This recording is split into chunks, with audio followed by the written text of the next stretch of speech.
Aconteceu há mais ou menos uns 2 anos, acho que eu tinha 15 anos na época, e eu tinha ido pro centro de Barão porque eu ia me encontrar com meu ex-namorado.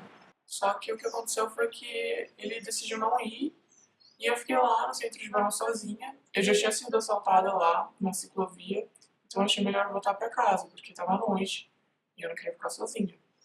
Eu saí, eu tava mais ou menos na frente do McDonald's e eu fui caminhando em direção ao ponto do táxi, que fica na frente do hotel.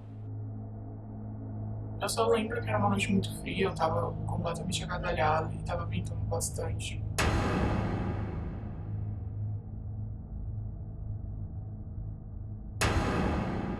Então eu fui andando na avenida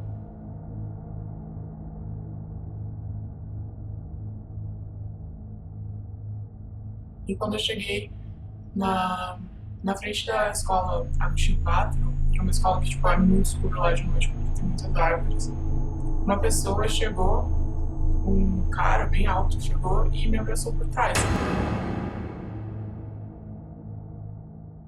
E nisso eu já assustei e eu fiquei em choque, eu fiquei totalmente parada. Eu fiquei, sei lá, uns 10 segundos sem reação nenhuma. Enquanto estava sem reação nenhuma, o cara foi, tipo, rasgando a minha blusa. E depois, quando eu percebi que aquilo que estava acontecendo, eu só tentei me soltar porque ele estava apertando meu pulso de um jeito muito forte. Mas eu consegui me soltar. E quando eu me soltei, ele pegou e deu um soco no meu olho pra tentar fazer eu ficar parada. Só que eu não sei o que aconteceu, eu consegui correr, eu não me lembro bem, tipo, a partir desse momento foram só flashes que eu lembro. E eu atravessei a avenida correndo. Eu não olhei para os lados, eu não sei como não foi atropelado, porque lá é super movimentado. E eu cheguei no hotel.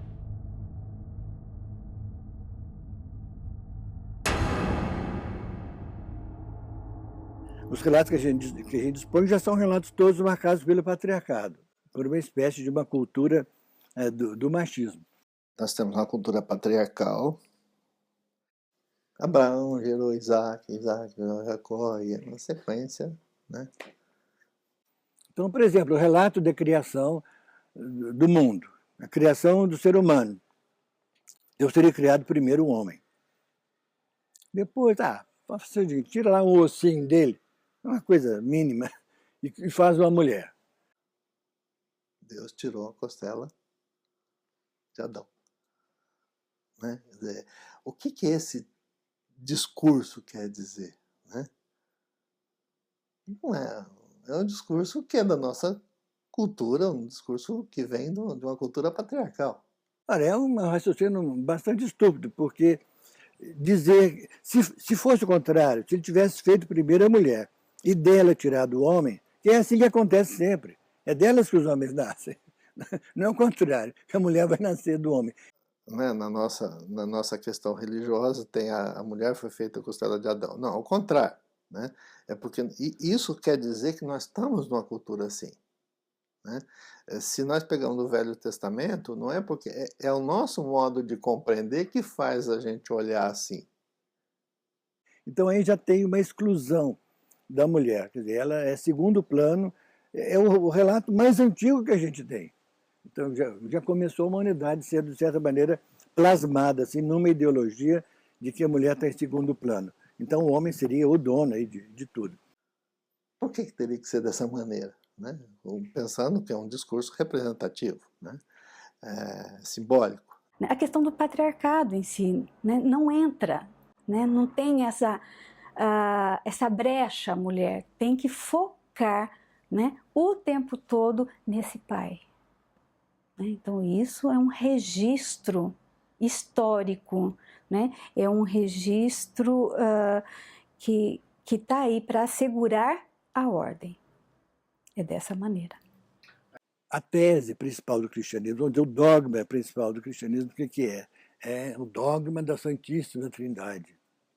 Ora, a Santíssima Trindade são 3 elementos masculinos. Pai, Filho e Espírito Santo. Não existe mulher. Então, quando Lacan recentemente fala, a mulher não existe, está lá na Bíblia, na Santíssima Trindade, a mulher não existe. Ela não está lá, é Pai, Filho e Espírito Santo. e precisa sempre estar focando nesse Deus, né? Esse Deus como um pai, como, né, o homem que vai liderar, né? Isso tem nas religiões, né? Aí você pensa evangélico, que segue à risca, o catolicismo, né? Então tem por conta dessa questão da repressão. Além disso, você vai ter que sofrer no parto. Ora, você está condenando a mulher a sofrer, isso linguisticamente você tem que dizer, o homem não tem isso, o homem não precisa sofrer, o homem reina soberano. Então fica esse início aí de uma proposta, né, de ideologia, vamos dizer assim, né, de uma cultura onde a mulher está em segundo plano. Para quem produziu essa representação, já pensou num lado patriarcal, né? Então, assim, isso não é tão simples de quebrar, né? E isso vai dando desdobramento para uma série de outras questões. A única vantagem que o homem possa levar sobre a mulher, isso é mais ou menos um consenso, é que ele tem mais força física do que ela. Ora, a palavra violência, etimologicamente, vem do latim, que é vis, que é força. Isso o homem tem. Então, violência, a violência do estupro, a maneira do homem dizer, olha, nós não temos nada disso que vocês têm, mas força nós temos. E vou provar que te agarro, te jogo no chão, te estupro, rasgo as suas roupas e ainda te mando para a delegacia, para o delegado também passar aí um sermão em você. É uma espécie de uma vingança por reconhecer que a mulher tem um monte de qualidades que o homem não tem. Então, eu preciso me vingar dela para, de certa maneira, eu me afirmar também como quem tem alguma coisa, talvez, a mais do que ela. Que, no caso, é a violência, é a força física. Por que não uma mulher, né? Por todo um papel que a mulher desenvolve ao longo do tempo, né? A questão de gerar, a questão do poder, né? Não pode, não deve dividir esse poder. O Freud foi buscar na antropologia uma espécie de um mito que mais ou menos diz a mesma coisa. É o mito da horda, do pai da horda primitiva. Era um homem que tinha direito a todas as mulheres, inclusive as suas próprias filhas. Bom, então, por aí vai esse patriarcado machista prolongando a sua insistência de que a mulher não tem lugar, a mulher não existe. Também foi um sofrência, porque quando eu cheguei no hotel, quem me atendeu foi uma recepcionista que ela falava espanhol. Quando ela começou a falar espanhol, eu falei assim, nossa, agora eu tô louca mesmo, o que tá acontecendo comigo? Não entendi, eu comecei a chorar, e uma hóspede veio, viu o que tinha acontecido, que a minha roupa tava rasgada, meu olho tava inchado, meu pulso tava com marca, e ela entendeu o que tinha acontecido. E na hora ela pediu para eu falar com os meus pais, para passar meu número, explicar o que tinha acontecido. Me deram água, mas eu travei. Eu fiquei completamente travada. Não lembro direito do que aconteceu. Isso é uma outra afirmação do Lacan. As mulheres são loucas. Por quê? Porque elas conseguem se desvencilhar daquilo que é a lógica, aquilo que é a linguagem. Elas têm outros tipos de linguagem. O homem se limita a uma linguagem que é a linguagem falada, que é a lógica aristotélica, coisa do tipo assim. A mulher despreza essa lógica e tem outros modos de manter o seu raciocínio em pé. Foi à noite, foi uma pessoa num bar que estava sentada me observando.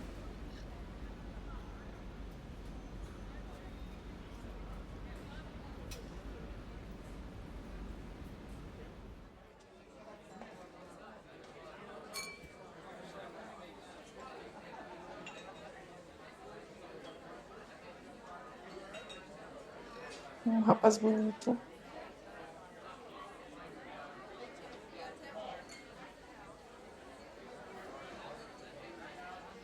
Mas eu estava acompanhada, então ele não chegou em mim naquele momento.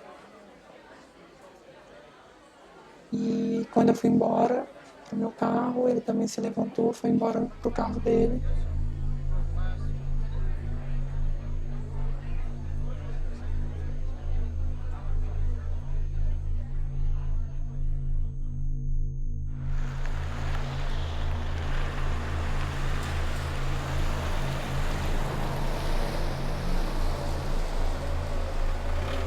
indo embora para minha casa, no caminho eu percebi que eu estava sendo seguida por ele.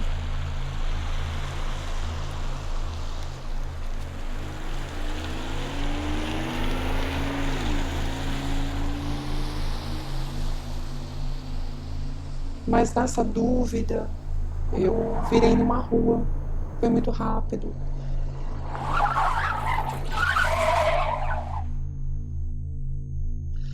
Mas aí o carro dele me fechou, era uma rua que não tinha nada, só terreno. E me tirou do carro, eu parei, ele me tirou com um murro na cara.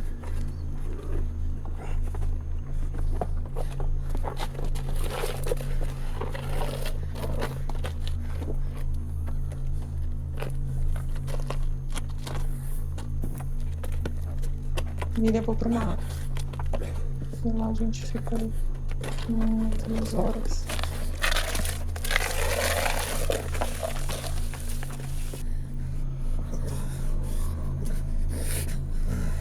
Não foi nada fácil, assim.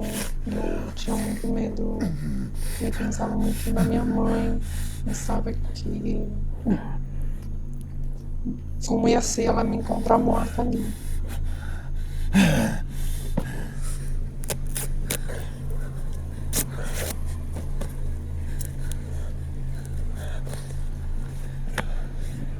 Ele às vezes me batia muito. Depois ele perguntava se estava tudo bem, se eu estava gostando. Ele vinha e ia embora várias vezes.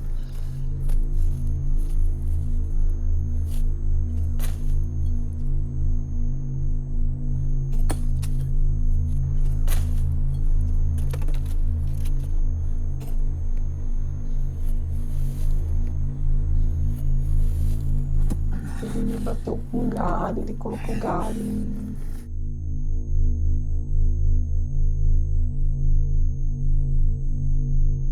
Era só o que eu pensava, assim, meu filho pequeno em casa e como seria para ela me encontrar ali.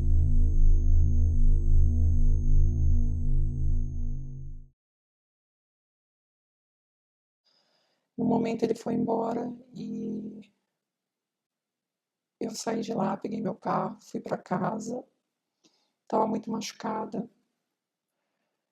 Existe também um tipo também que a polícia coloca como o estuprador dominador, que é uma pessoa que ela quer apenas ter uma sensação de domínio sobre a mulher e tem uma relação muito hierárquica com a mulher e acha que a mulher é submissa a ele e que ela deve a ele e que talvez pode pensar até que ela serve só para um ato sexual. Então é um olhar como um mero objeto dessa mulher. Ela serve para isso, para ter relação, não importa o desejo dela. Às vezes a questão não é o ato sexual. Existem nuances aí que pode ser a dominação, a subjugação, a descarga de outras questões da pulsão, como a agressividade. O gozo é de outra ordem. Tem que machucar, tem que hostilizar. Então vai bater. O ato sexual pode ser por um viés por onde aquilo que está lá, que é a pulsão, eclode para fora, talvez do viés, né? E às vezes o ato sexual não dá conta e ele precisa estrangulá-la, precisa, né, matá-la, precisa esquartejá-la, sei lá o que mais. Às vezes o grande, né, o que gera o gozo, né, a busca disso, o gozo no sentido psicanalítico, né, a liberação da pulsão, às vezes é a subjugação. A gente pode até levantar, talvez o abuso não seja o objeto. Isso nas questões intrafamiliares, né, com crianças principalmente, a gente observa muito isso, né? Ter a crença de que se ele tocar, ela vai recebê-lo. Né? E o que ele faz com essa possibilidade? De pai para filhos, de padrasto para enteadas, né? De primos, quer dizer, aquele grau de confiança, né, que a pessoa tem e que permite uma certa aproximação. Né? Aí vai estar o poder dele, nosso segredinho, ou se você contar, você vai, sei lá, vai morrer, eu vou fazer alguma coisa com tua mãe. Então, há um acordo, né? E continua fazendo. É perversão. Ele é um perverso, né? E vai buscando o gozo dele até que seja descoberto, né? Aí vai de encontro com a lei. Então aí já tem uma nuance de uma outra coisa que não é sexual. Exercer o poder, deixar o outro, né, a criança totalmente subjugada, né, indefesa diante dela, e ela faz ou ela não faz. Tem um certo grau de prazer, de gozo disso, de se ver nessa condição, né? De estar nessa condição que ela usufrui, que ela ludibria, que ela engana o outro. A polícia fala da pessoa, do vingador, que geralmente é um homem que se sente vitimizado. Às vezes ele pode até ter sido vitimizado por uma mulher ao longo da história dele, mas às vezes até é uma idealização dele, um pensamento de que ele foi vitimizado, e aí vem um sentimento de ira, de raiva, e ele quer se vingar das mulheres de uma forma geral. E aí são crimes, são estupros que são com muito requinte de crueldade. Não é só um estupro. Geralmente é um cara que vai lá e vai torturar. E cada novo ato existe mais detalhe de crueldade. E essa pessoa, que é o estuprador vingador, que a polícia categoriza sendo estuprador vingador, ele pode chegar a matar. Porque ele começa com alguns atos de crueldade, e aí aquilo vai aumentando, nada sacia, vai aumentando, até o fato dele precisar matar. Ele tem um gozo, que a gente chama de gozo perverso, né? Ele é sádico. No meio disso, nessa população, você encontra às vezes até pessoas que matam exatamente porque não conseguem ter relações sexuais. De novo, assim, pensando que seria muito simplista pensar qual que seria o motivo da pessoa cometer um crime desse, de uma barbaridade dessa, né? E aí a gente pode pensar num leque de motivos, desde aquela pessoa que por não aceitar, de repente, um homossexualismo, e tem aquele discurso muito senso comum, você é homossexual porque você nunca teve um homem na tua vida, eu vou te consertar, eu vou te endireitar, você vai ser mulher de verdade agora, e vai lá e comete um estupro, né? Ou por questões intrinsecamente pessoais desse homem, ele passou por uma situação em que ele foi vitimizado por uma mulher, casado, apaixonado, e a mulher foi lá e traiu, e ele pega um ódio generalizado das mulheres e acaba querendo se vingar de mulheres de uma forma geral, né? E o jeito dele se vingar é exercendo esse domínio sexual que ele acredita ter, né?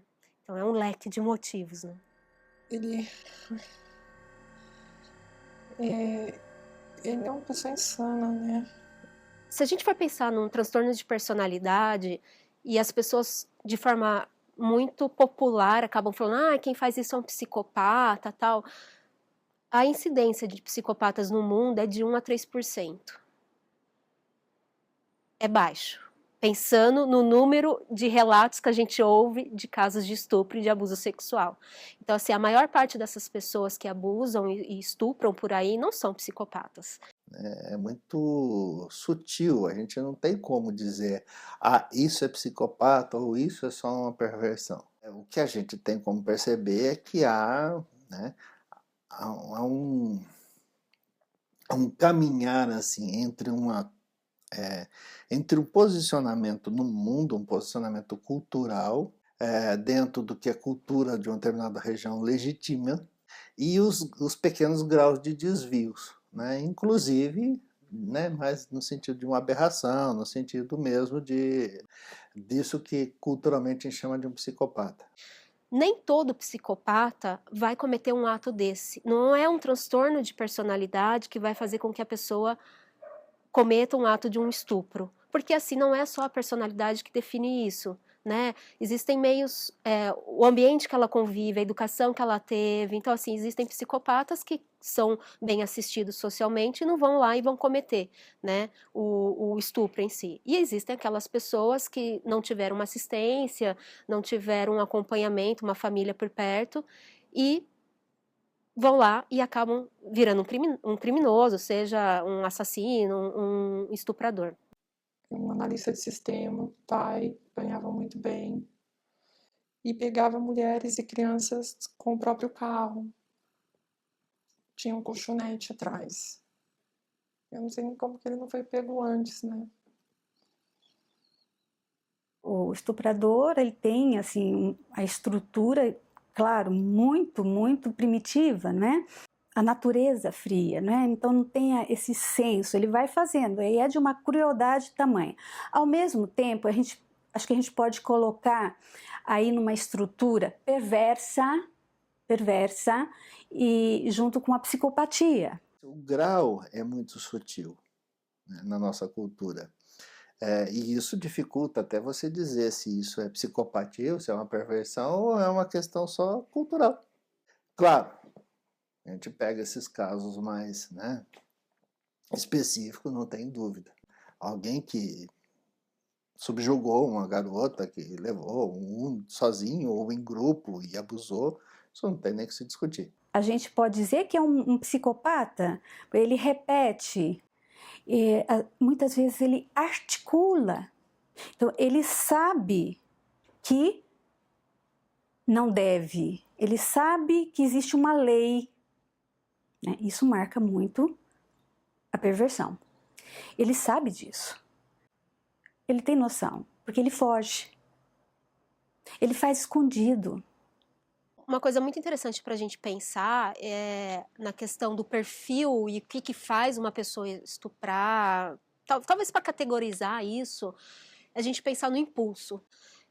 Existe aquele estupro que é um ato impulsivo e aquele estupro que não é um ato impulsivo. Isso nunca foi comum. Porque era não conhecido, porque bebeu, porque isso, porque aquilo, isso não justifica, né? Até porque tem inúmeras situações de jovens que bebem, que estão na mesma situação que supostamente esses dois, e não ocorre algo dessa natureza.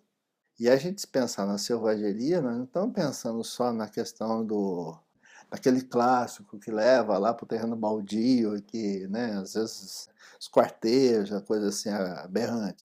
Nós estamos pensando na selvageria mesmo, de um garoto, às vezes de faculdade, de trote de faculdade, que não tem um pingo de, né, de sensibilidade, de empatia com o outro que está ali, né? Então, isso não deixa de ser uma selvageria, né? Não deixa de ser algo que emerge daquele, né, do humano e que não podemos pensar em permitir, em tolerar, enquanto componente humano numa cultura que quer se desenvolver, que quer crescer. Quem que é esse abusador? Quem que é esse cara que vai lá e comete um estupro? A minha experiência mostra que não é ninguém, que é todo mundo, que quer qualquer um pode ir lá e fazer.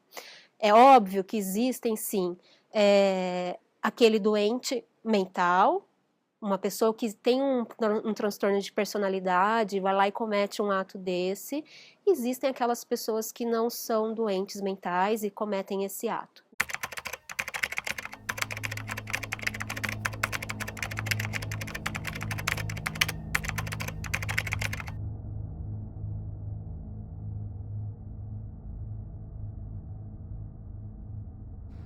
Eu tinha 13 anos. Fazia um ano que eu namorava com esse rapaz.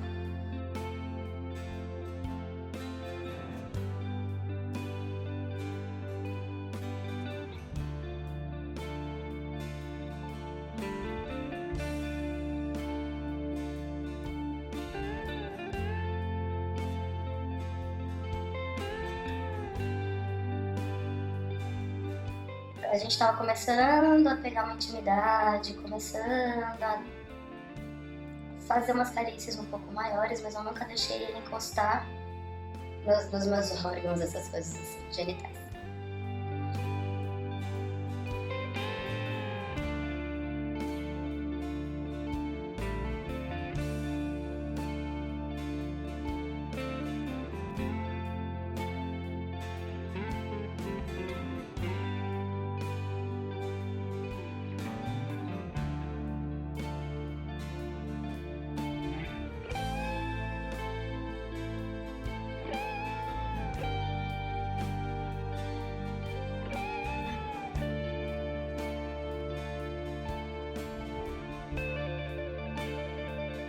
Houve um episódio em que a gente ficou nu,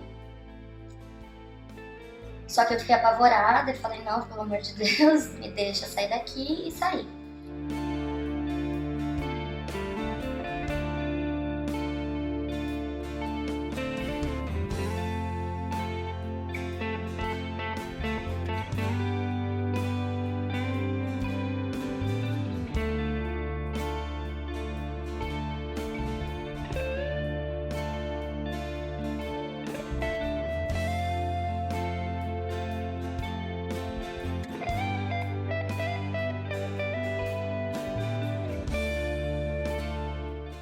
Num outro episódio, a gente estava na mesma situação, só que ele não me deixou sair.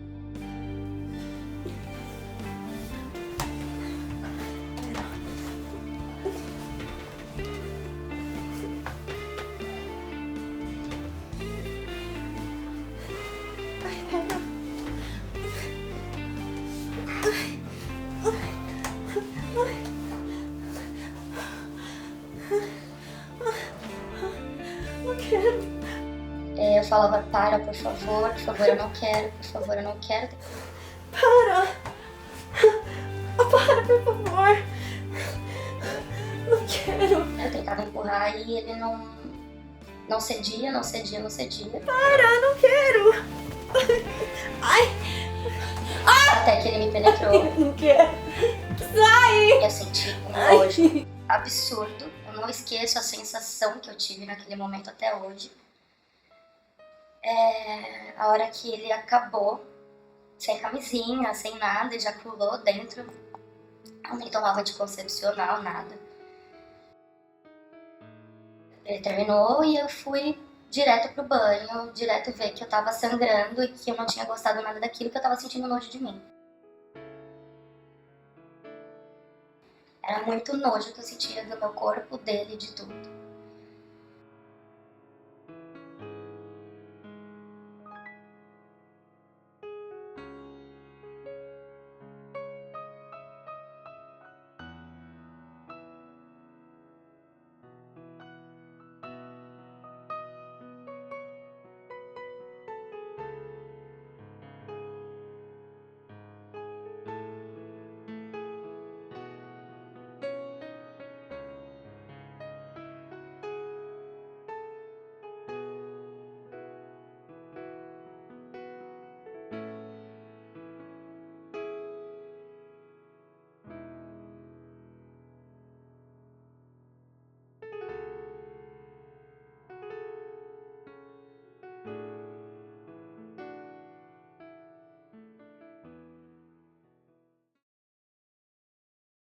Mas é um caso assim bastante ilustrativo, porque é um namorado que estuprou a própria namorada. Não é um paciente psiquiátrico, não é um transtorno mental, é uma pessoa como qualquer um, né?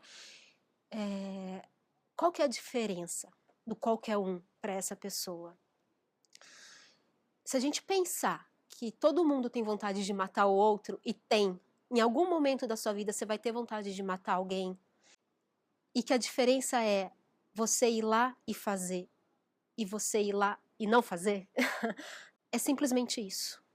O psicopata, ele vai ter mais dificuldade para censurar o ato dele, né? Então ele vai lá e vai concretizar e não pode não sentir nada em cima daquilo. Então uma pessoa que não tem nenhum transtorno mental pode ir lá cometer esse crime e depois se sentir culpado e se arrepender e nunca mais fazer. Frequente eu não diria que é mais frequente. Eu acho que essa frequência desde sempre ocorreu. O que acredito que vem ocorrendo é que está sendo mais denunciado, mais exposto. Isso não é tolerável, né? Em hipótese alguma, né? E exatamente pelo fato de você estar vindo mais à tona, estar sendo mais exposto, né, está ficando cada vez mais nítido, né, o que é que nós consideramos como saudável, o que é que nós consideramos como comum para a nossa cultura. E essa coisa do desejo na mulher, eu acho que é o que difere, o que faz ser ser um estupro ou ser um ato sexual consentido. Porque eu acho que eu tenho certeza que ele nem sabe o que ele fez. Ou se sabe, também não leva isso tão a sério.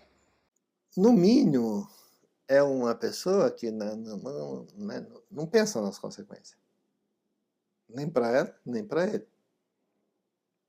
Por mais que a gente pense que é um casal de namorados e que esse casal já teve relações anteriores, ou um casal que é casado, enfim, independente do status civil aí, mas que eles já tiveram relações anteriores, que costumam ter, mas a partir do momento que há um não, aquilo tem que ser parado.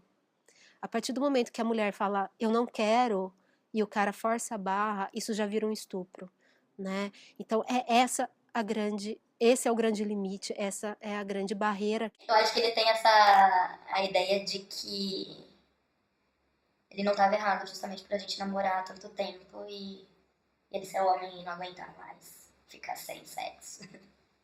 Algumas questões que são importantes distinguir, que é a situação real, né, do ato violento, e a questão da cultura, né, que são atos mais brandos, legitimamente, tem uma certa legitimidade cultural, de que uma mulher na rua sozinha ou com determinadas roupas, as pessoas, né, acreditam que ela tem, estão insinuando, estão desejando, ou a mulher passa na rua, é assobiada, tem assobios, tem cantadas e tal, né? Então são duas questões muito distintas, né? Uma da situação própria, né, do ato de violência, de abuso, né, e às vezes até, né, acrescido de morte, né? Que isso são questões também de outra natureza, né? E são pessoas já, né, com uma condição completamente, né, distorcida, deformada de compreensão da relação entre homem e mulher. Então, acho que tem a questão das religiões hoje em dia também, que podem dificultar a crítica de que se é um abuso sexual, se é um estupro ou não, muito associada à questão, de novo, da culpa dessa vítima, né? Então, se a gente pensar que uma mulher que se casou e que deve servir ao homem, como algumas religiões pregam, né, ser totalmente, até assim, submissa ao homem, né, ela tem que consentir quando o homem deseja, né, e aí, independente se ela está desejando ou não ter aquela relação sexual. As religiões contribuem para isso, para marcar esse lugar passivo, submisso da mulher, né? Obediência. Forçar uma mulher, não só do ponto de vista físico, mas também do ponto de vista psíquico, do ponto de vista psicológico, você fazer um estupro psicológico, né? Já é uma maneira de você estar forçando uma mulher a alguma coisa que ela não está naquele momento interessada. Então muitas mulheres se sentem estupradas sem ter havido nenhuma violência, simplesmente porque às vezes elas são conclamadas a uma relação sexual quando elas não estão afim, não estão dispostas. E o homem quer a força, não, mas tem que ser, eu tenho direito, né? Os direitos do casamento, a mulher tem que ter os deveres, né? E não é, a partir do momento que você não quer, o outro tem que respeitar. São duas pessoas, né? Não é só um, o outro tem que respeitar esse limite. Bom, isso é estupro. Se a mulher não está disposta a ter uma relação naquele momento, daquela maneira, naquele lugar, naquela posição, seja o que for, se essa autonomia dela não é respeitada, então ela está sendo estuprada. E muitas delas reclamam disso, e o marido falou, não está fazendo nada demais, simplesmente você tem que fazer a sua obrigação. Isso contribui por demais essa esfera do estupro. Por quê? Quando acontece qualquer tentativa ou, né, o ato em si de um estupro, muitas vezes é abafado. Ela tem que consentir quando o homem deseja. E aí, independente se ela está desejando ou não ter aquela relação sexual, então acontece estupro dentro de casa também, né? Só que ela não pode falar porque socialmente não vão aceitar. Como que eu vou falar que eu fui estuprada pelo meu próprio marido? Como que eu vou falar lá na minha igreja isso, sendo que na igreja eu casei perante Deus, todo mundo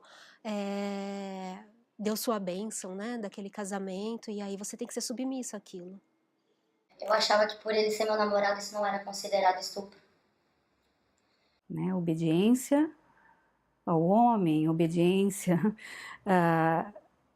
ao pai, né? Obediência ao homem Deus. É interessante como que as mulheres, né, desde pequenas, são educadas para aprender, para suportar isso, né? As mães ensinam, olha, se alguém mexer, não, né, quer dizer, não vai, passa a batida, abaixa a cabeça, vai embora, evita, não fala, não responda, né? Quer dizer, aguenta. Né? Se você passar na rua, na frente de uma construção, todo mundo mexer, abaixa a cabeça e vai embora.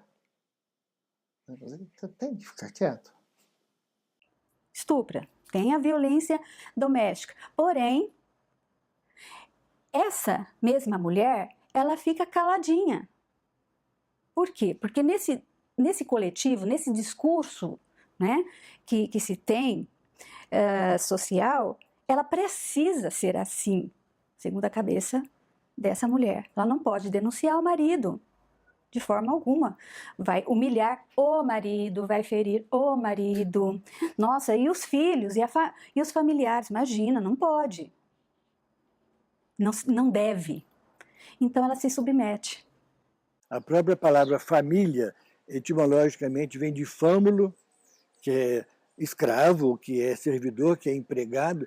Então, o pater familias é o pai que tem uma família, todos escravos, a mulher, os filhos, as ovelhas, os filhos, os cachorros, tudo é escravo. A família significa isso. Não, foi falar. Isso vem ao longo da nossa história, ao longo da nossa cultura, né? O lugar que a mulher é vista, o lugar que a mulher é colocada, como a mulher se identifica, o lugar que ela se identifica nessa cultura. Ocupa um lugar assim meio paradoxal, meio ambivalente, né? Acho que a palavra mais correta é ambivalente.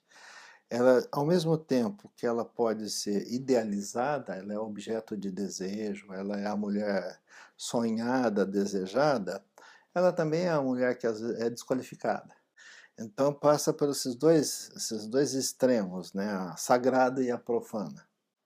E a nossa cultura da beleza feminina vai por isso, né? A mulher endeusada, a mulher bonita, né? Sexualmente atraente, que é aquele modelo, né? Aí que a mídia faz.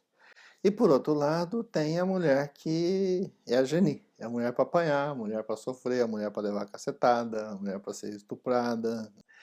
Passa por essas questões, né, de como a mulher se vê, de como o homem vê a mulher, de como o homem se vê, né, nessa cultura, que é uma cultura de dominação, é uma linguagem de dominação. A mulher inferiorizada, a imagem do feminino em termos de sofrimento, né, em termos de passividade, submissão, em relação ao homem. Tudo isso é uma denegação. Falar que Eva veio depois, falar que Eva vai ter que sofrer, falar que a Santíssima Trindade não tem mulher, falar que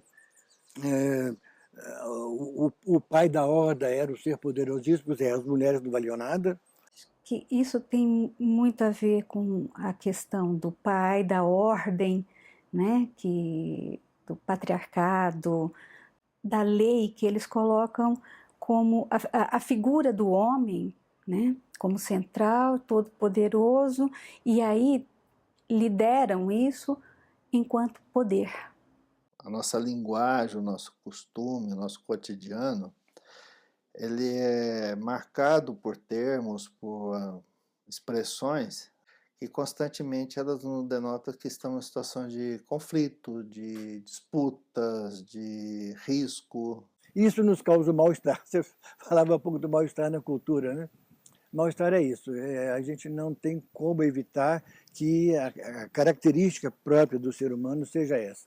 de tendência à agressividade, à destruição, à guerra, à violência. Comum você ligar a televisão, quer seja uma propaganda de um filme, quer seja para um anúncio de um esporte, né?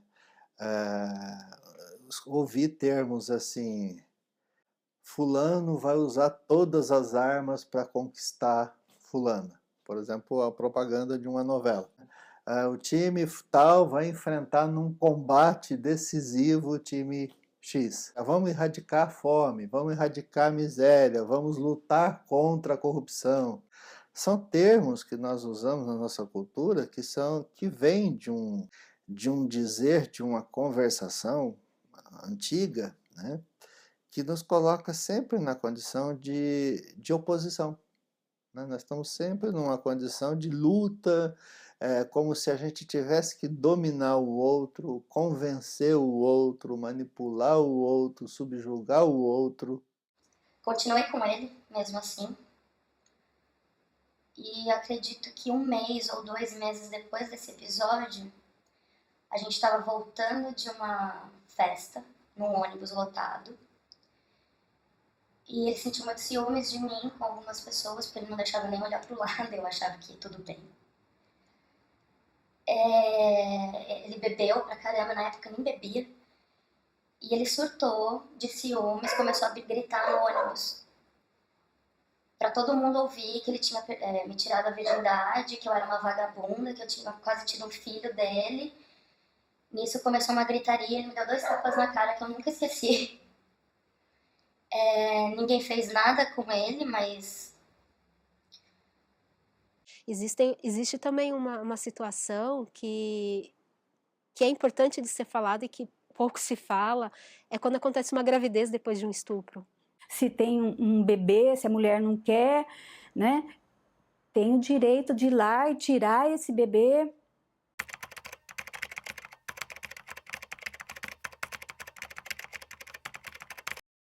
E a lei brasileira, ela permite que haja um aborto nesses casos, comprovado que foi um estupro. E aí é muito complexo, né, para uma mulher. Ela já tem que lidar com aquela vítima, com aquela situação monstruosa que ela viveu, que foi de estupro, extremamente violenta. E aí, em sequência disso, quando ela começa a se recuperar, talvez ter a primeira organização, começa a ter os sintomas de gravidez e vem essa bomba, né? E o que eu faço com esse bebê? Depois desse episódio do ônibus, eu passei muito mal, passei acho que 1 semana vomitando, diarreia, assim, eu não conseguia comer, não conseguia falar, não conseguia levantar.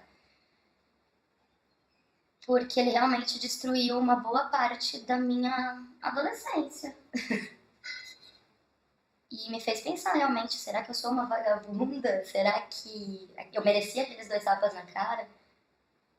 Nós estamos na mesma situação da mulher que apanha por anos a fio num casamento e não se separa. Isso é tão comum, relativamente comum, né? Independente das nuances, da personalidade de cada um, da história de cada um, de cada grupo, de cada família, de cada casal, a gente tem que pensar o seguinte: o que pode representar para uma mulher numa condição dessa, de ter sofrido um ato ou ter sofrido vários atos, no caso da violência doméstica, né? O que pode representar para ela sair desse lugar? Significa, antes de mais nada, romper, dizer não, renunciar. Renunciar a uma identidade de mulher, renunciar com uma rede enorme de conversações, do que ela ouviu, do que ela viu, do que ficou registrado nela, da experiência da família dela, da mãe dela, implica, né, praticamente não se reescrever. E muitas vezes as pessoas nessas condições, elas não se dispõem. Haja visto que nós dizemos tranquilamente que a neurose é uma repetição. Então, quebrar isso, poder lidar com isso, sair desses lugares, sair dessas repetições, deixar essas repetições, é algo que é possível, sim, mas requer um esforço, um desejo, um investimento, estrutura, apoio, uma sociedade que encara isso como bem-vinda, e às vezes o grupo, o meio social não favorece isso também. as mulheres continuam reclamando, né, que ainda não têm a visibilidade que elas gostariam de ter, que elas merecem ter.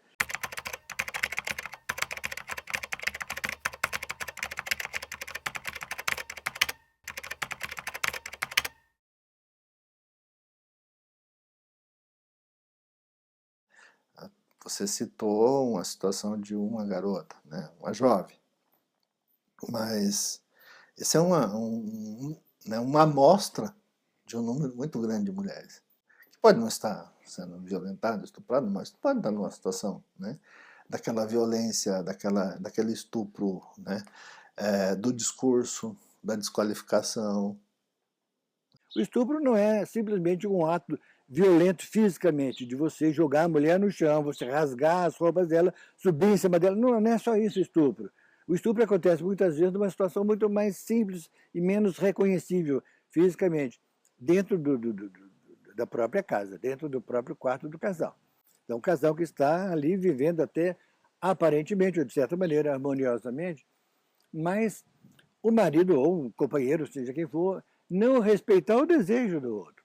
Uma outra festa, a gente chegou a se encontrar e eu tava radiante, eu tava com a melhor roupa que eu tinha naquela época, tava maquiada, tava bonita, as pessoas estavam falando que eu estava bem.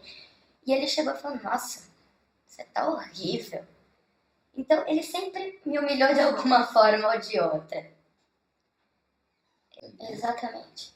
Diminuir o outro. E eu imagino que ele tenha feito isso várias vezes na vida dele, diminuir o outro. Então, isso é a perpetuação da cultura patriarcal. Tem um autor específico, né, que vai dizer que, da mesma maneira que o gene é responsável pela perpetuação né, da espécie, de uma determinada espécie, a cultura tem elementos da mesma, né, com a mesma característica que perpetua a própria cultura. Né?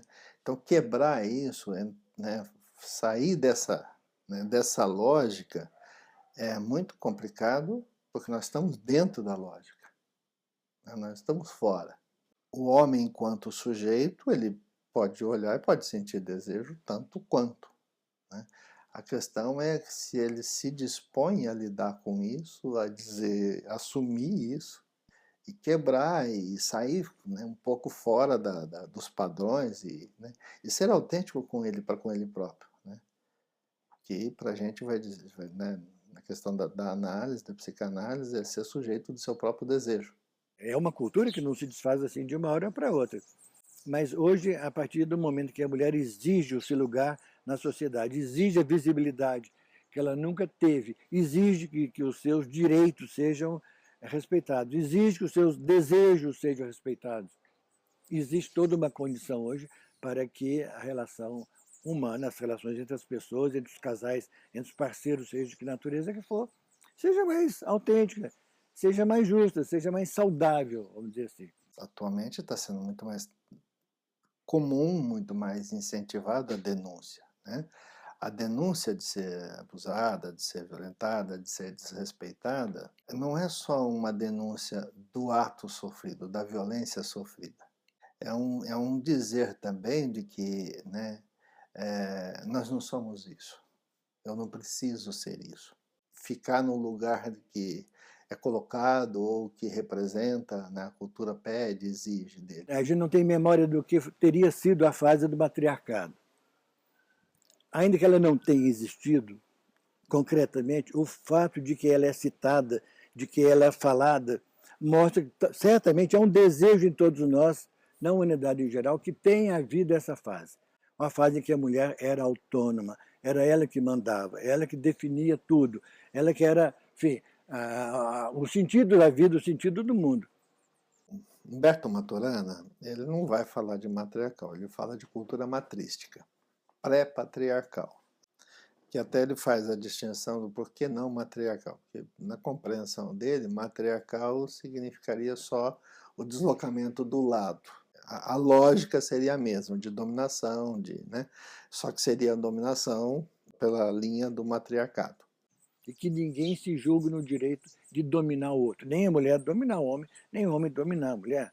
Cada um de nós tem que ter a sua própria autonomia.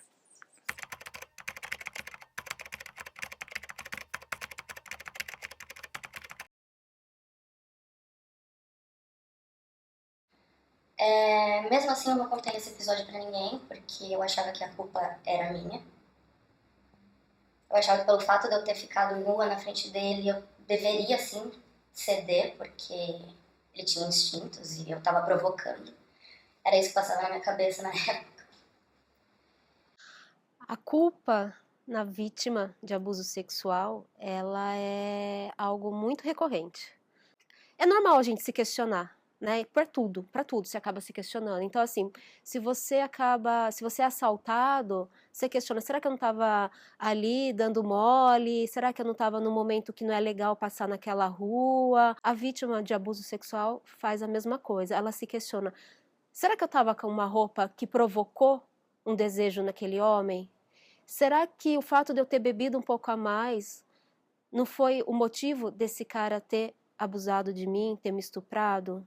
Porque eu acho que todos nós temos um sentimento assim de onipotência, um certo narcisismo, uma sensação de que a gente dá conta das coisas, que a gente vai conseguir controlar.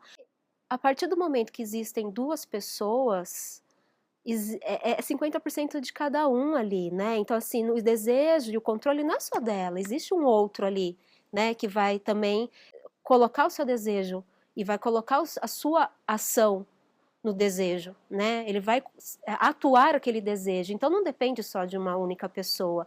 É muita inocência, né? De certa forma, você pensar que depende só da pessoa, da vítima, né? E ela ter essa sensação de que se ela controlasse tudo, evitaria, é um caminho muito errado que ela vai, porque assim, nesse caminho ela vai adoecer.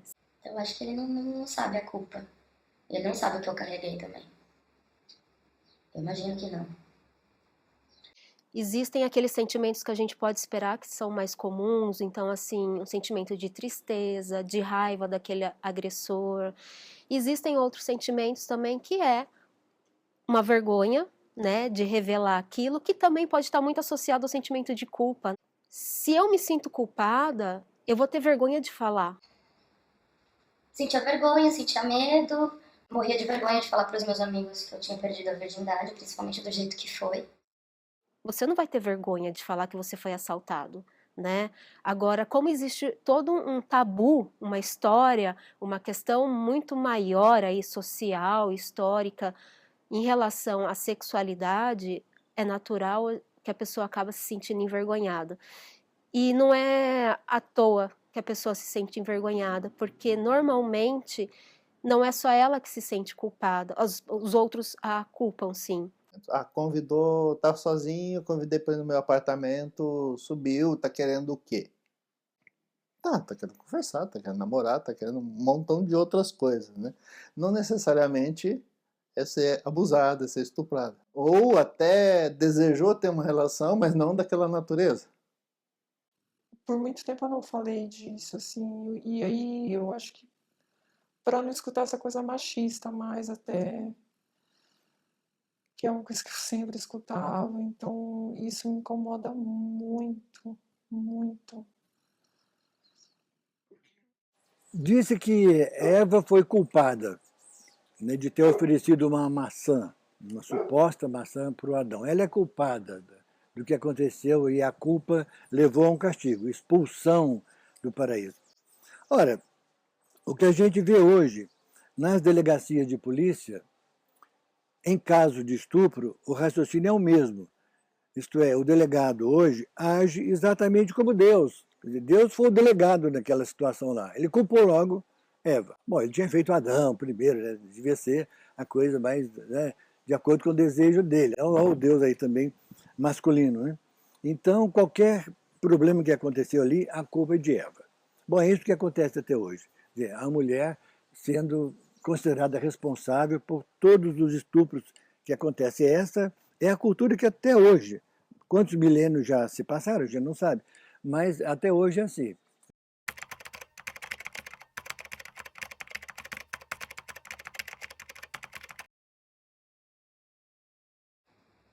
Olha, eu nunca pensei, não. Nunca pensei em denunciar.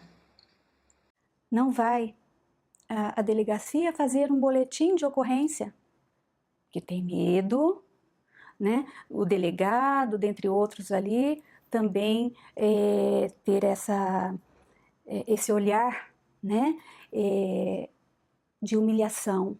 A postura da polícia atualmente, assim, eu acho que já teve muita mudança, já está bem melhor do que já foi, né? A humanidade, assim, sempre, né, em alguns aspectos pode ir melhorando, sim, a conduta profissional, mas eu tenho visto que ainda está muito aquém do que deveria ser, né? E não estou pensando numa coisa ideal, em algo assim que utópico, né? Eu acho que simplesmente pelo acolhimento inicial, né? As delegacias de mulheres estão aí para tentar mudar um pouco essa percepção, né? Esse acolhimento de uma vítima, mas mesmo assim, né? Eu acho que tem depoimentos e relatos de mulheres que passaram por delegacia de mulher e que não foram adequadamente atendidas, né?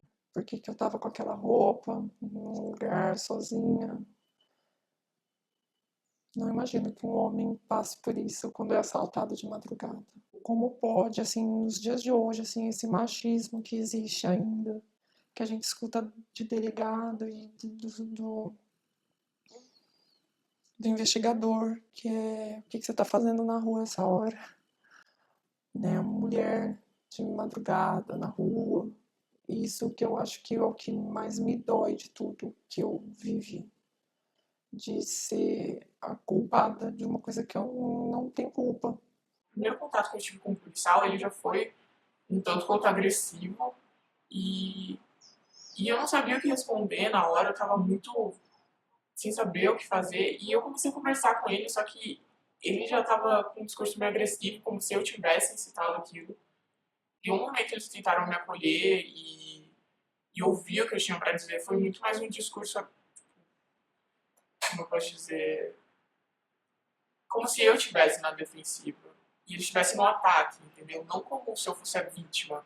Foi uma coisa totalmente estranha, tanto é que eu nem falei direito com eles, porque, sabe, eu achei desnecessário, não ia acrescentar nada, eles não iam conseguir me ajudar, sabe? Me abrir para uma pessoa dessas, eu só queria ir embora e parar de ouvir todas aquelas pessoas falando comigo ao mesmo tempo.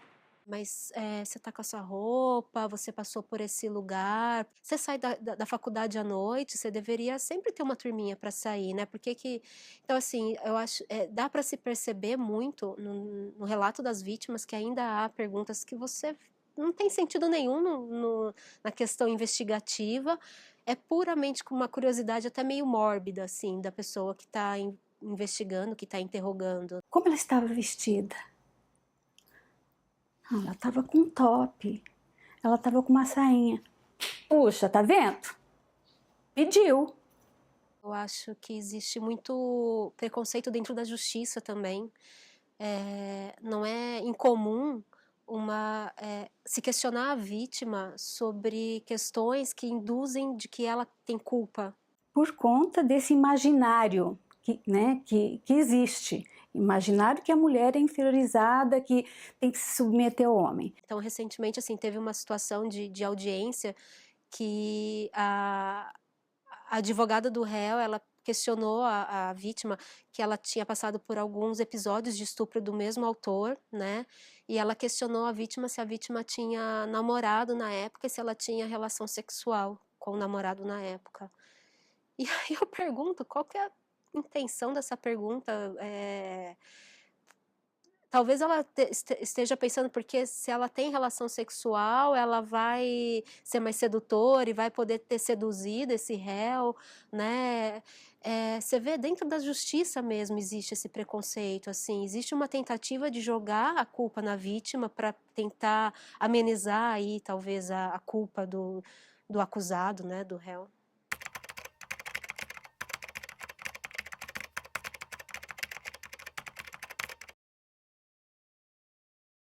Sim, com certeza deveria haver muito mais delegacia né, da mulher em todas as cidades, 24 horas, né? E aí é isso que acaba acontecendo, né? Porque uma vítima de um final de semana, ela vai numa delegacia comum e ela vai com um plantonista, ela vai com uma pessoa que não está preparada para aquilo. O acolhimento das mulheres, né, que vão a uma delegacia, sem ser a delegacia da mulher, é bastante difícil. Por quê? Porque ela já vai com muito medo de ser humilhada, né? Porque ali são homens, né? Vem a figura masculina. E essa figura masculina passa a ser persecutória. Tem que ser alguém preparado, assim, para isso. Tem que ser alguém que tem que ter uma formação, e não penso só numa formação enquanto na área da saúde, ser apenas uma pessoa que fez uma formação em psicologia, em psiquiatria, serviço social, pedagogia. Eu acho que tem que ter uma formação sobre questões de abuso sexual. A mulher, muitas vezes, tem dificuldade em se lembrar, né, e falar daquilo que aconteceu naquele momento com ela, no momento da violência, né? Ela mais chora, né, como se não soubesse, né, realmente o que aconteceu com ela naquela circunstância. Então vem muito das sensações, né? Há um apagão. Porque você pega uma pessoa craquelada, ela está destruída fisicamente, está com as roupas rasgadas, ela está emocionalmente destruída e ela está sem saber, às vezes, até onde ela mora, para onde ela vai, para quem que ela tem que ligar, o que ela tem que fazer. E você, enquanto profissional da área, você tem que estar ali para ajudar no beabá. Ao contar a história, ela vai estar repetindo um tanto daquilo que ela sentiu. Ela vai estar revivendo. Aí vem o medo da reação do outro. A mulher, muitas vezes, por conta do trauma, ela entra numa paranoia muito grande. É um universo do desamparo. Tomei banho, não quis contar pra ninguém, não queria que minha mãe soubesse. Só que eu tava muito machucada mesmo, precisava de ponto. Então eu entrei em contato com uma amiga minha que me levou na Unicamp, né, porque tem aquele kit de profilaxia, um monte de coisa que eu não sabia disso. Ai, peraí. Aí não podia tomar isso aí, já tinha passado do tempo pra gente dar ponto e tem que fazer aquele corpo de delito lá, tudo, comprovaram que eu estava muito machucada, tinha tido mesmo uma violência sexual. E aí sim eu resolvi contar para minha mãe, só depois. Tinha aí uns 15 dias para mais. A mulher que passa por um abuso sexual, ela pode desenvolver vários sintomas, né? Vai ter várias consequências a partir de um estupro. Inicialmente, ela fica muito retraída, com muito medo, crise de ansiedade, ela pode ter crise de pânico, ela pode ter medos de diversas formas. Ela pode desenvolver com o tempo um transtorno de estresse pós-traumático. Ela pode desenvolver uma fobia social, não conseguir estar em locais mais movimentados, um pânico de voltar àquele lugar onde aconteceu o estupro. Ela pode também desenvolver uma dificuldade, algum problema de ordem sexual, então não ter mais prazer sexual, não ter mais, não se sentir mais à vontade de ter uma relação sexual e não consegue, muitas dessas mulheres. Comecei a achar que o sexo era essa obrigação, então durante muito tempo na minha vida eu não senti prazer ao fazer isso. Até que eu fui descobrindo outras vertentes, outras coisas, o jeito que eu gostava, a hora que eu queria, mas isso veio com o tempo. Vai se recolhendo em relação ao social e se encolhendo. Isso gera pânico, é medo, medo, medo, medo. E aí a gente está diante de síndrome, né? Entra síndrome do pânico. Quando não, depressão, né? Porque existe esse encolhimento, né? A falta de disponibilidade, falta de motivação, falta de tudo, dessa libido, né? Dessa pulsão de vida. Então está tudo muito congelado. Para quem sofreu abuso sexual, né, se a gente for pensar em um estupro de uma pessoa desconhecida, principalmente de alguém desconhecido, eu recomendo que a primeira coisa que ela faça é ir para um hospital que atenda casos de abuso sexual, porque ela precisa de imediato cuidar da saúde dela.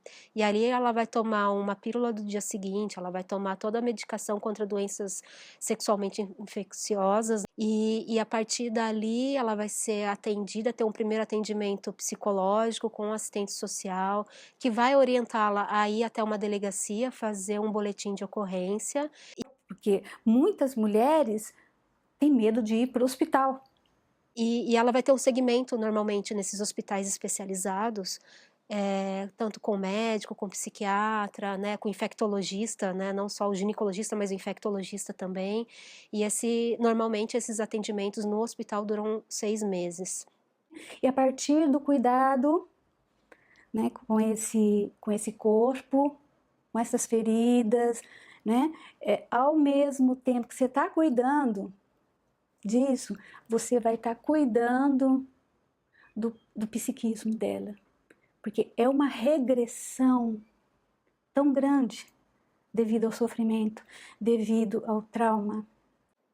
É feito um processo de terapia breve durante esses 6 meses, normalmente dentro do hospital, que é extremamente recomendável, né, para essa mulher, porque além do corpo existe um dano, talvez que seja até o maior, é a questão a desestrutura emocional. E aí, assim, se naquele tempo não foi o suficiente, o tempo de terapia que ela fez dentro do hospital, sim, recomendo que essa pessoa possa fazer um tratamento, um acompanhamento, um processo, seja de terapia na abordagem que ela quiser, o tempo que ela precisar. Mas eu fiquei em choque há muito tempo, tanto é que quando os meus pais chegaram no hotel, eu tava ainda sem falar. Tipo, a polícia já tinha chego, meus pais chegaram, só que eu fiquei sentada lá durante muito tempo. Pelo menos eu acho que foi muito tempo. E eu não conseguia falar com ninguém. Eu só tava em choque, eu não sabia o que pensar, eu nem lembro direito o que aconteceu, porque realmente apaga tudo da sua cabeça. Eu não tava entendendo o que tinha acontecido aí. Por defesa, a gente tende a lutar, né? Ou fugir. O que ocorre muitas vezes, como uma terceira opção, é o congelamento.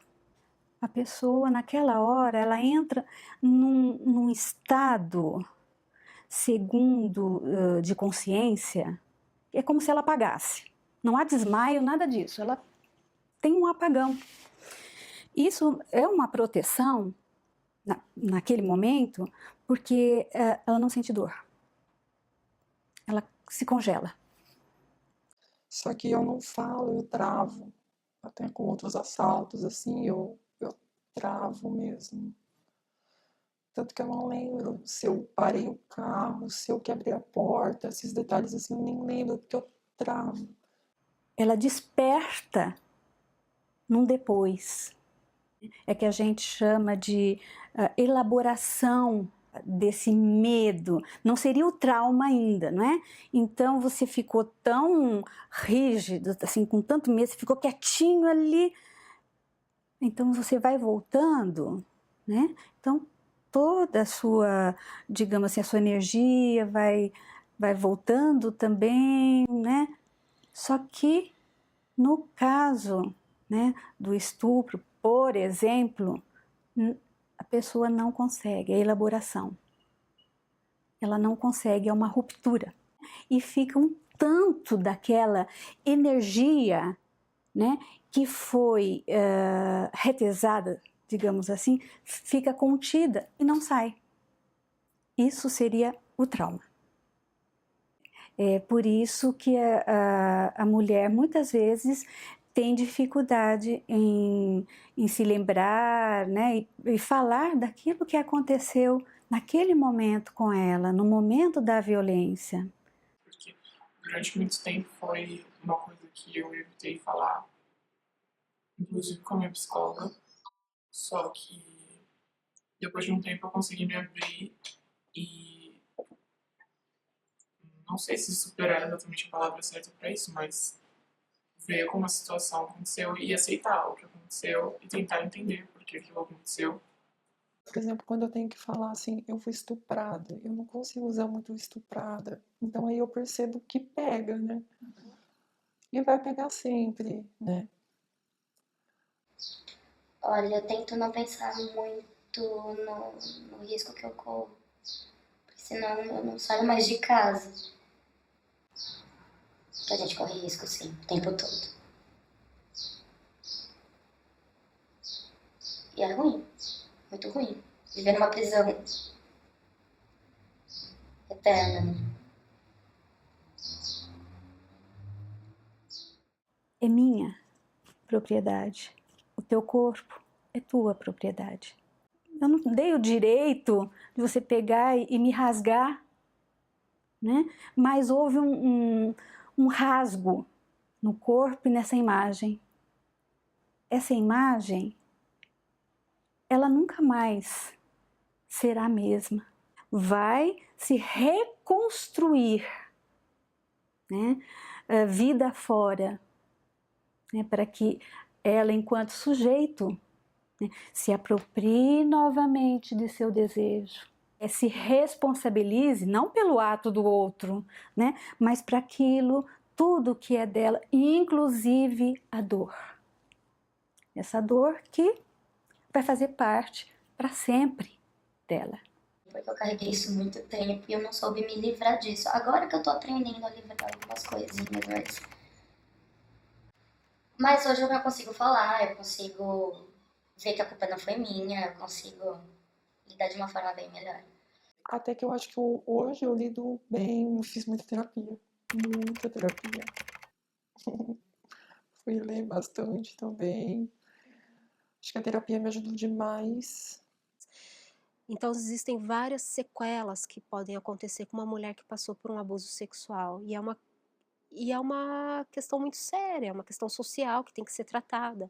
Essa mulher ela tem que ser trabalhada e atendida e acompanhada por meses, se não por anos. Porque esquecer aquilo que aconteceu, ela jamais vai esquecer. Ela pode talvez ressignificar aquilo e aprender a lidar, sem trazer tanto sofrimento, né? Sem trazer uma dor que a impeça de continuar vivendo, que a impeça de trazer novas flores aí para a vida dela, né?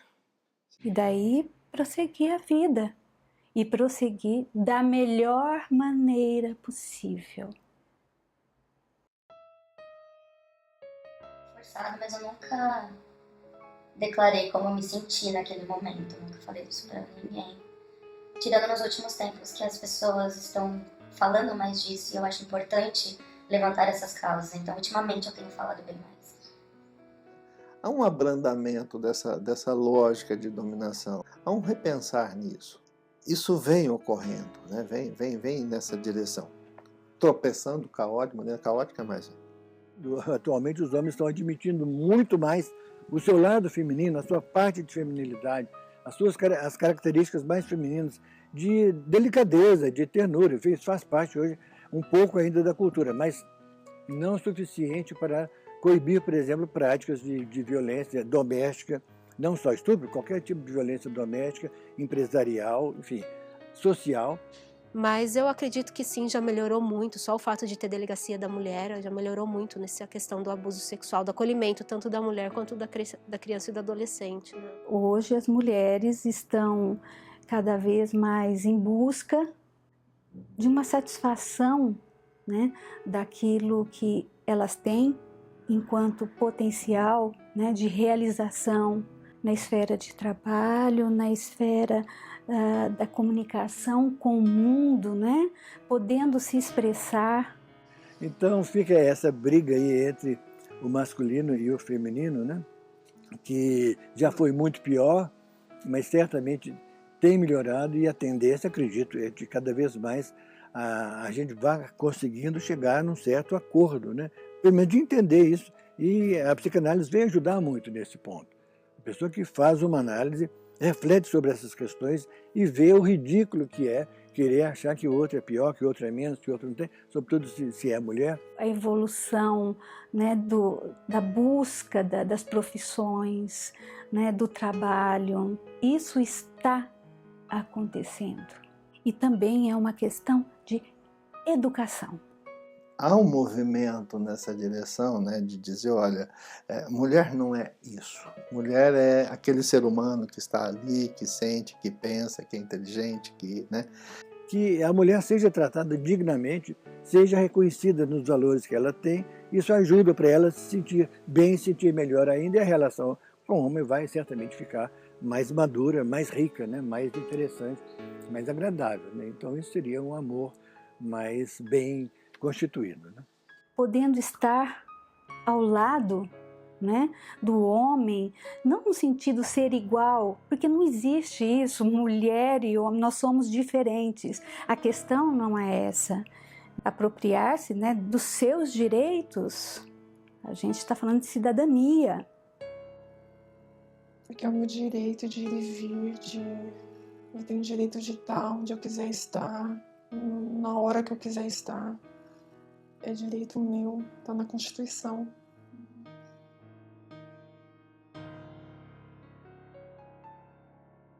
O rei Arthur foi um dia chamado para uma conversa e alguém desafiou ele da seguinte maneira: vou te propor um desafio, você topa? Ele topa.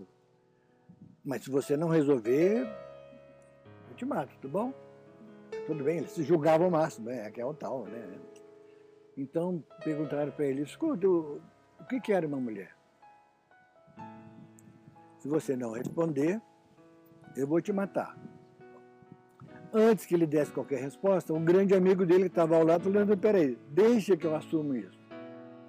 Eu respondo por ele, e se eu não conseguir, morro eu.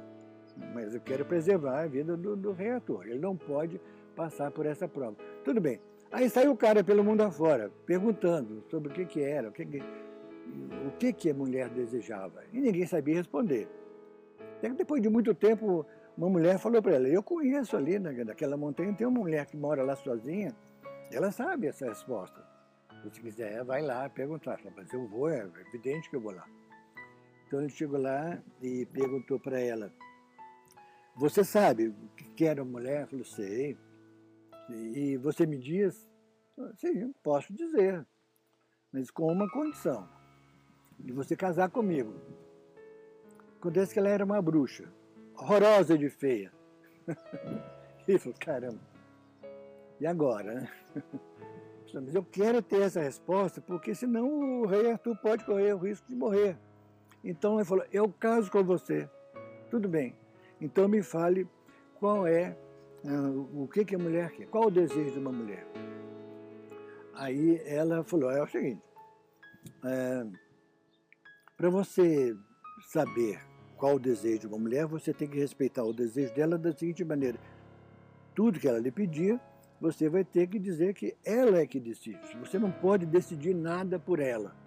Então essa foi a resposta. Mas aí a bruxa acrescentou: mas tem mais uma coisa. Não podia dar essa resposta para ninguém, porque eu sou enfeitiçada. Eu sou uma bruxa. Mas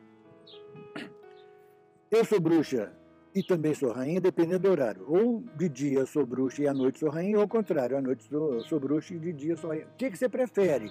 Que eu seja uma rainha durante o dia, para você mostrar para os seus amigos todos, para a sociedade, que você está casado com uma rainha, mas à noite eu viro bruxa. Ou você prefere que eu continue como bruxa e à noite você vai ter uma rainha na cama? Resposta dele: você decide.